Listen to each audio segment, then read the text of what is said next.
Hello guys, this is Sahil and welcome back to the channel. त guys आजको भिडियोमा म तपाईलाई आर्टिकल्स गराउन गइरहेको छु. अब आर्टिकल्स चाहिँ ए एन द तपाईलाई थाहा नै छ होला यसमा यति कन्फ्युजन हुन्छ. मलाई पनि गाइस यसले क्लास 5 देखि क्लास 10 सम्म सतायो. अब मैले सोचे क्लास 5 मा त हो भनेर यसको युज सिकिन त्यसैले युज सिक्नु कति गाह्रो छ यसको हैन कति झमेला छ भनेर मैले सिकिन. भरे त क्लास 6, 7, 8, 9, 10 सम्म पढ्नु पर्यो र 10 मा पुगेर मैले डिसाइड गरे कि ज्यादै भयो यसलाई सिकेरै छाड्नु पर्छ. तर नेपालीमा भनाइ छ नि हबी पनि सके दैलो पनि देख्यो.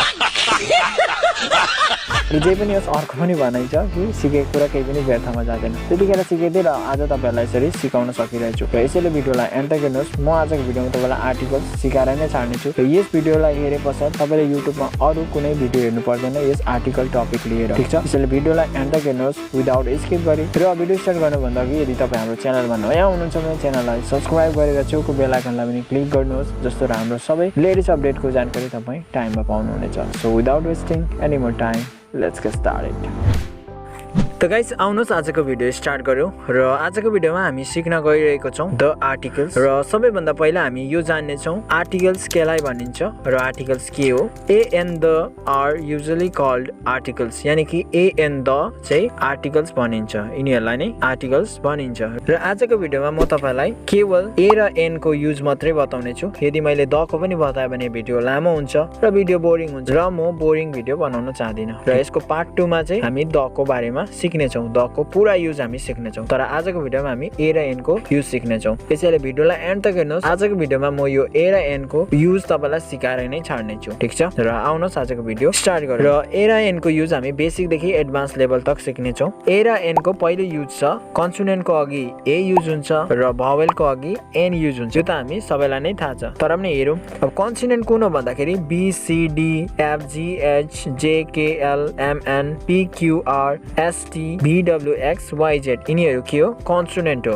र यसै प्रकारले भोवेल चाहिँ ए ई आई ओ यू हो. ठीक छ? र कुनै पनि वर्डको पहिलो लेटर यदि कन्सोनेन्टबाट स्टार्ट भएको छ भने त्यहाँनेर युज हुन्छ ए. ठीक छ?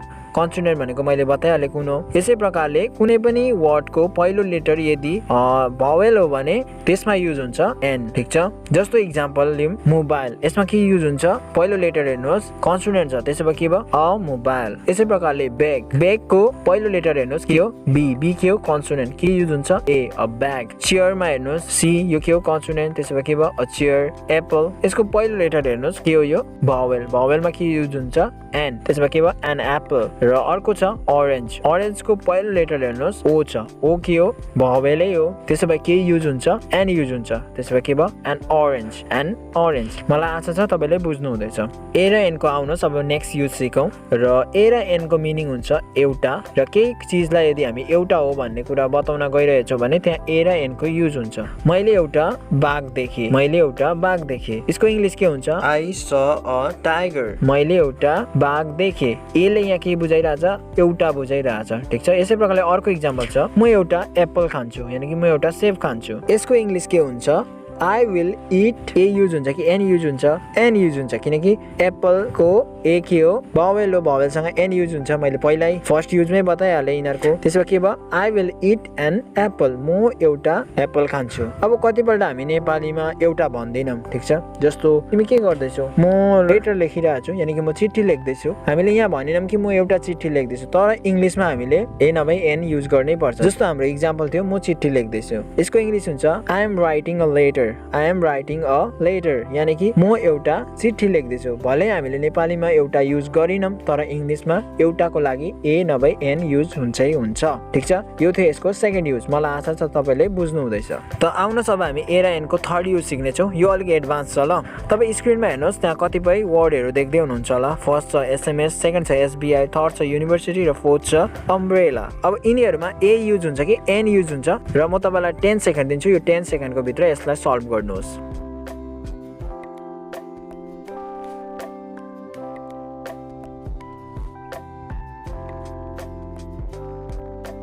गर्नुभयो र अब तपाईँ आफ्नो एन्सर चेक गर्न सक्नुहुन्छ. र मलाई थाहा छ तपाईले यो अम्ब्रेला मात्रै राइट गर्नुभयो एन अम्ब्रेला. किन भन्दा हामीले सानैदेखि सुन्दै आइरहेको छौँ होइन त्यसैले हाम्रो माइन्डमा बसेछ एन अम्ब्रेला. त्यसैले यो चाहिँ तपाईँले राइट गर्नुभयो अरू तीनटा चाहिँ रङ गर्नुभयो. अब किन रङ त्यो पनि बताउने छु. हेर्दा त यहाँ राइटै देखिरहेछ होइन एस के हो कन्सोनेन्ट हो त्यसमा युज हुनुपर्ने ए हो तपाईले ठिकै गर्नु भएको छ। एसबीआई मा पनि तपाईले ए लाउनु भएको छ। अब युनिभर्सिटीमा तपाईले एन लाउनु भएको छ किनकि यु के हो भावेल हो। तर यो रङ हो। किन रङ हो अब म तपाईलाई ए र एन को थर्ड युजमा बताउन गइरहेछु। यसको थर्ड युज चाहिँ हो साउन्ड को एकर्डिङ तपाईले ए र एन को युज गर्नुपर्छ। अब साउन्ड कस्तो स्वर वर्ण र व्यञ्जन वर्ण। अब नेपालीको स्वर वर्ण है यो। इंग्लिशमा त भावेल भन्छ, नेपालीमा के भन्छ स्वर वर्ण भन्छ। स्वर वर्ण भनेको कुन हो अ आ छटाई बडाई छटो बडो हैन के छ अ आ छटाई बडाई छटो बडो रि ए आई ओ औ अङ आ यो भयो स्वर वर्ण र क खहरु भयो व्यञ्जन वर्ण। स्वर वर्ण भनेको के हो जसले आफ्नो उच्चारण खुदै गर्न सक्छ र व्यञ्जन वर्ण भनेको चाहिँ अरूको सहायताबाट आफू उच्चारण हुन्छ। त्यसको स्वर वर्णसँग एन युज हुन्छ र व्यञ्जन वर्णसँग ए युज हुन्छ। पहिला यो हेरिराख्नुहोस् अब आस्ते आस्ते बुझ्नुहुन्छ ल। पहिला चाहिँ यो बुझिराख्नुहोस् स्वर वर्णसँग के युज हुन्छ एन युज हुन्छ, व्यञ्जन वर्णसँग ए युज हुन्छ। र यहाँ इक्जाम्पल थियो एसएमएस। अब हेर्नुहोस् यसको उच्चारण साउन्ड सुन्नुहोस् एसएमएस के हुन्छ एस यानी कि ए उच्चारण भइरहेछ। ए के हो स्वर वर्ण हो ए अ आ छटाई बडे रि ए के हो स्वर वर्ण हो। स्वर वर्णसँग के युज हुन्छ एन युज हुन्छ। त्यसो भए के भयो एनएसएमएस एनएसएमएस। यसै प्रकारले अर्को छ एसबीआई एसबीआई साउन्ड के आइरहेछ सुन्नुहोस् त एस यानी कि ए नै उच्चारण भइरहेछ एस। त्यसो भए के युज हुन्छ यहाँ एन युज हुन्छ किनकि स्वर वर्ण हो ए। त्यसै प्रकारले अर्को छ युनिभर्सिटी युनिभर्सिटी। यसमा के उच्चारण भइरहेछ यो य उच्चारण भइरहेछ युनिभर्सिटी। त्यसो भए यसमा के युज हुन्छ ए युज हुन्छ किनकि य के हो या र ल व तल्बेस यो व्यञ्जन वर्ण हो। त्यसो भए के भयो अ युनिभर्सिटी। अब नेक्स्ट छ अम्ब्रेला। यो त तपाईले राइटै गर्नुभयो।